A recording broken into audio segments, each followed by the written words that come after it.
मटकी भेळ. तर मटकी भेळसाठी तर मी कढई चढवली आहे. त्याच्यात आपण हे जे छोटे नाश्त्याचे चमचा आहे तो फक्त 1 ते 1.5 चमचा तेल घ्यायचं आहे. मटकी आपण शिजवणार आहे. पहिली तर मी कढईमध्ये ना थोडंसं 1 चमचा तेल टाकून ह्या फिक्या मिरच्या आहेत ज्या उभ्या चिरून तेलामध्ये फ्राय करून घेतलेल्या आहेत. थोडंसं मीठ टाकून अगदी 1 चमचाभर तेलामध्ये ह्या फिक्या मिरच्या आहेत ह्या मटकी भेळसोबत खायला देतात. आता आपण त्याच कढईमध्ये ना मी थोडंसं तेल ॲड केलेलं आहे. आता आपण ह्याच्यामध्ये मटकी टाकायची आहे. ही 1 वाटी मटकी आहे. हे पहा. आणि आपण ह्याच्यात फक्त हळद आणि मीठ टाकायचं आहे.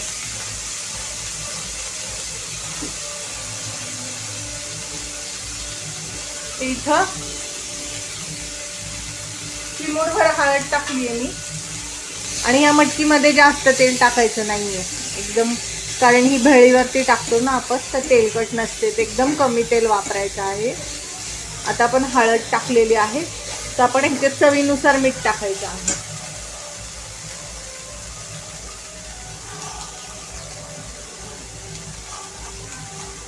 हे पहा, बाकी ह्याच्यात काहीही तुम्हाला ॲड करायचं नाहीये.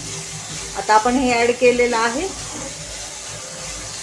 आता या मटकीवरती झाकण ठेवून लो फ्लेमवरती 5 मिनिटं शिजून द्यायची. लो फ्लेम करायची आहे 5 मिनिटं. पहा 3 मिनिटं झालेली आहेत आपल्या मटकीला. 3 मिनिटानंतर काय करायचं, झाकण काढून एकदा मटकी मिक्स करायची आहे. ही मटकी ना फार फक्त अशी बोटचेपी शिजली पाहिजे. तर हे 2 मिनिटं आपण अजून ह्याची वाफ काढूया. आपली मटकी तयार होईल.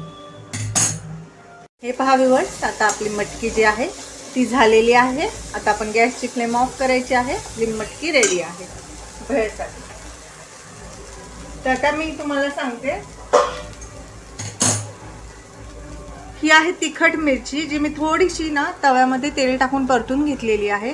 तर ही आपण बारीक वाटायची आहे आणि ह्याची पेस्ट देखील लागते भेळीमध्ये तिखटपणासाठी. तर ही तिखट मिरची जी मी तेलावर थोडी फ्राय केली, आता ती आपण मिक्सरला वाटून घ्यायची आहे.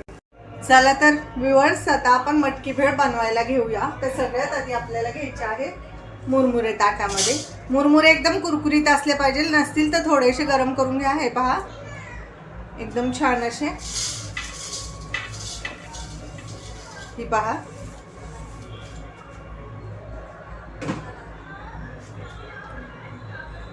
आणि आता आपण ह्या मुरमुऱ्यांवर टाकायचं आहे. हे भेळीचं फरसाण मिळतं खास करून. तुम्ही जर मार्केटमध्ये गेल तर ह्याच्यात सगळं असतं, डाळ, शेंगदाणे, पोहे वगैरे. तर हे तुम्हाला जितकं आवडतं तितकं तुम्ही टाकून घ्या.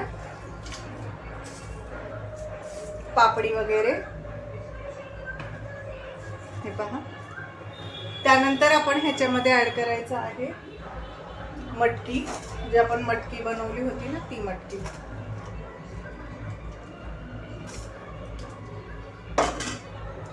त्यानंतर ॲड करायचा आहे कांदा लसूण मसाला, अगदी थोडासा. त्यानंतर बारीक चिरलेला कांदा,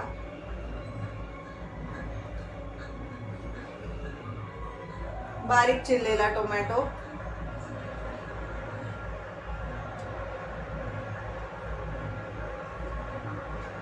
आणि ही जी मिरचीची पेस्ट आपण केली होती ना ती अगदी थोडीशी अशी, कारण आपण ही भेळ मिक्स करणार आहे तर सगळीकडे टाकून घ्यायची. जर तुमची मुलं छोटी असतील आणि ती जर मटकी भेळ खाणार असतील तर ही मिरची पावडर आणि कांदा मसाला स्किप करायचा आहे, जेणेकरून त्यांना तिखट लागणार नाही. आता भरपूर अशी कोथिंबीर, आणि आता आपण ही भेळ मिक्स करायची आहे. आणि शेवटी आपण ह्याच्यावरती टाकायची आहे थोडीशी बारीक शेव. आता आपण ही भेळ मिक्स करूया.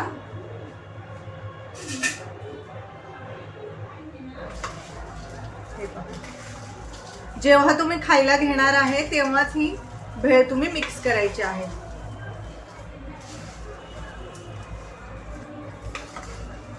हे पहा, ताटामध्ये भेळ सांडतीये, त्यामुळे मी इथे पातेल्यामध्ये घेते आणि व्यवस्थित मिक्स करून तुम्हाला दाखवते. पहा, मिक्स करण्यासाठी शक्यतो पातेल्याचाच वापर करा, म्हणजे व्यवस्थित सगळीकडे मसाले, मिरची, मटकी सगळीकडे लागेल. हे पहा, आता आपली ही जी मटकी भेळ ती मिक्स करून तयार आहे. आता ही कशी सर्व करायची हे मी तुम्हाला दाखवते. पहा, इथे मी एक प्लेट घेतलेली आहे. गावाकडे अशीच मिळते मटकी भेळ, पण शक्यतो ती कागदावरती देतात. तर आपण घरगुती बनवतोय, तर आपण प्लेटमध्ये ही सर्व करायची आहे. हे पहा, आता ह्या भेळीवरती आपण टाकायचं आहे थोडासा बारीक चिरलेला कांदा, थोडासा टोमॅटो बारीक चिरलेला, थोडीशी मटकी, कारण मटकी भेळ आहे,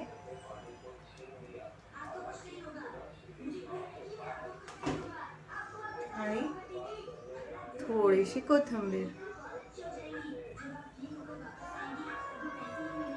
आणि शेवटी आपण ह्याच्यावरती टाकायची आहे भरपूर अशी बारीक शेव.